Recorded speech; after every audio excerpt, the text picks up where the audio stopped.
সকলকে স্বাগত জানাচ্ছি ক্যাম্পাস টিভি নিউজ। ক্রীড়া ও বিনোদনে নতুন মাত্রা, ছাদভিত্তিক টার্ফের বিস্তার। সিঙ্গেল স্ক্রিন সিনেমা হল বিনোদন জগতে এক হারিয়ে যাওয়া অধ্যায়। ফুড কার্ট ইকোসিস্টেম উদ্যোক্তাদের জন্য নতুন দিগন্ত। ঢাকার ব্যস্ততায় পর্যাপ্ত বিনোদন ও খেলার মাঠের সংকট খুব স্পষ্ট হয়ে উঠেছে।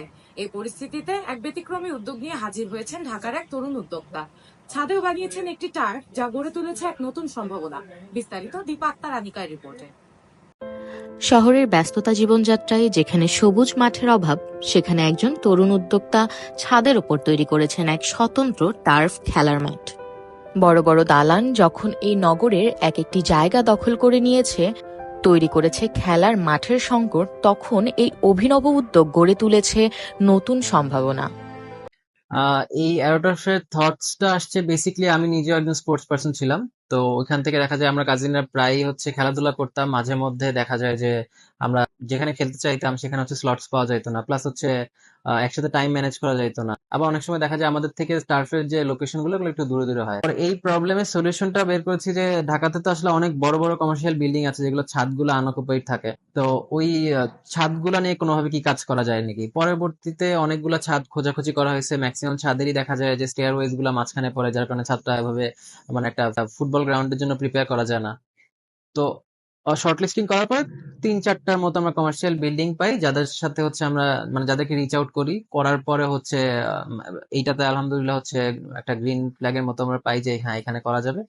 তারপর রাজুর থেকে পারমিশন নেওয়া হয়। এর পরবর্তীতে এইটার কাজ স্টার্ট করা হয় আর কি। যে আমরা বাহিরের দেশে যেটা হয় যে এন্টারপ্রেনারশিপ স্টার্ট করার আগে ওটা একটা রিসার্চ হয়, তারপরে বিজনেসে নামি। বাট বাংলাদেশের কনসেপ্টটা ডিফারেন্ট। বাংলাদেশের বিজনেসে নামার পরে আমরা শেখা স্টার্ট করি। আমার কাছে মনে হয় এন্টারপ্রেনারশিপ শুরু করার আগে এন্টারপ্রেনারশিপটা কি, এটা কিভাবে হ্যান্ডেল করতে হয়, এইটার একটা বেটার পিকচার যদি মাথায় থাকে, সেক্ষেত্রে এন্টারপ্রেনারশিপের রোডটা অনেক স্মুদার হয়। মানুষের চাহিদা যেমন বৃদ্ধি পাচ্ছে, তেমনি ব্যবসা ক্ষেত্রে নতুন মাত্রা যোগ হয়েছে। ভিন্নধর্মী এই উদ্যোক্তাদের মাঝে যেমন তৈরি করেছে নতুন সম্ভাবনা, তেমনি নগর জীবনে এনেছে স্বস্তির ছায়া। Dipa Akter Anika, campus TV, Dhaka. সময় পরিবর্তনে প্রযুক্তির সাথে খাপ খাওয়াতে না পেরে লোপ পেয়েছে সিঙ্গেল স্ক্রিন সিনেমা হলের একচেটিয়া আধিপত্য। মাল্টিপ্লেক্স ও ওটিটি প্ল্যাটফর্মের উত্থানের ফলে সিঙ্গেল স্ক্রিনের রমরমা ব্যবসা এখন অনেকটাই বন্ধ হবার উপক্রম। বিস্তারিত শিহাব আহমেদের রিপোর্টে। কয়েক দশক আগেও বাংলাদেশের সিনেমা বাজারে একচেটিয়া আধিপত্য ছিল সিঙ্গেল স্ক্রিন সিনেমা হলের। তবে সেই চিত্র বর্তমানে অনেকটাই কমে এসেছে। বাংলাদেশ চলচ্চিত্র প্রদর্শক সমিতির তথ্য বলছে, দেশে প্রায় ১৪০০ সংখ্যক সিঙ্গেল স্ক্রিনের মধ্যে প্রায় ৮৫%ই বন্ধ হয়ে গিয়েছে। আর বাকি সংখ্যক সিঙ্গেল স্ক্রিনগুলোর ব্যবসা টিকে রয়েছে শুধুমাত্র ঈদ কেন্দ্রিক বড় বাজেটের মুক্তিপ্রাপ্ত সিনেমাগুলোর উপর নির্ভর করে। সিনেমা হল এখন ব্যবসা ভালো না, দুই ঈদে একটু ব্যবসা ভালো হয়, ভালো মুভি আসে, এই জন্য হয়। ভালো মুভি আসে, সেল হয়। ভালো মুভি না হলে সেল হয় না, বিক্রি হয় না। ওটিটি প্ল্যাটফর্মের প্রসার ও মাল্টিপ্লেক্স সংস্কৃতির উত্থান দেশের সিঙ্গেল স্ক্রিন ব্যবসায় বড় ধাক্কা দিয়েছে। ফলে দর্শক খরায় ব্যবসাহীন হয়ে পড়ে থাকে সিঙ্গেল স্ক্রিন হলগুলো। বেশিরভাগ হল মালিক এখন সিনেমা ব্যবসা ছেড়ে হোটেল, শপিং সেন্টার কিংবা গুদামঘর ব্যবসায় ঝুঁকেছেন। কেউ হল বানিয়ে মার্কেট বানাইতেছে, কেউ অ্যাপার্টমেন্ট বানাইতেছে, কেউ গুদাম ভাড়া দিয়ে রাখছে। কারণ মাস শেষে ওই যে সিনেমা হলের স্টাফের বেতন দেওয়ার মতো পরিস্থিতি থাকে না, তো কেন সিনেমা হল রাখবে? এই কারণে তারা অন্যান্য ব্যবসায় চলে গেছে, অ্যাপার্টমেন্ট গেছে, মার্কেট বানাইছে, বিভিন্ন করছে, গুদাম বানাইছে, কেউ মিল বানাইছে, এরকম আর কি। দর্শক স্বাদের পরিবর্তনের সঙ্গে খাপ খাইয়ে নিতে না পারাই দেশের সিনেমা ব্যবসার এই সংকটের মূল কারণ।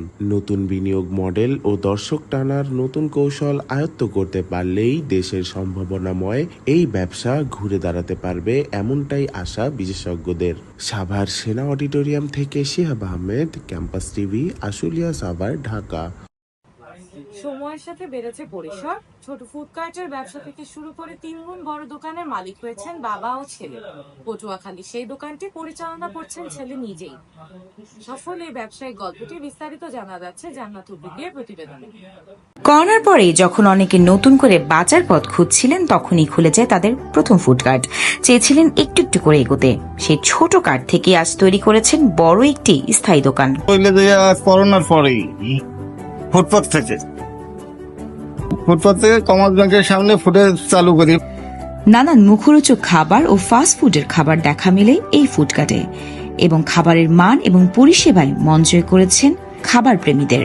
শুরু করছিলাম বাপ ছেলে দুইজনে মিললেই, তারপর এখন বর্তমানে দোকান ঢাকায় ছিল 3টা, ফুটে আছে 2টা, ঘরে একটা। কঠিন সময়েও হার মানেননি, বরং নতুন করে গড়েছেন তাদের সাফল্যের গল্প।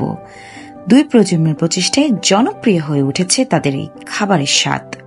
পাস্তা, বার্গার, শর্মা, sandwich, pizza, meat box, momo sale আছে 10-12 হাজার টাকা আসে। তাহলে ব্যবসা করতে হলে আগে নিজে কাজ শিখতে হবে। কর্মচারীদের ব্যবসা করলে এক কর্মচারীর খাবার একটা আর অন্য কর্মচারীর খাবার আর একটা। এই উদ্যোক্তারাই প্রমাণ করে সঠিক পরিশ্রম আর নিষ্ঠা থাকলে ছোট শুরু থেকেও পৌঁছানো যায় বড় স্বপ্নের দোরগোড়ায়। জানাতুল প্রীতি, ক্যাম্পাস টিভি, ঢাকা। এই ছিল আজকের মতো। পরবর্তী খবর জানতে চোখ রাখুন ক্যাম্পাস টিভিতে।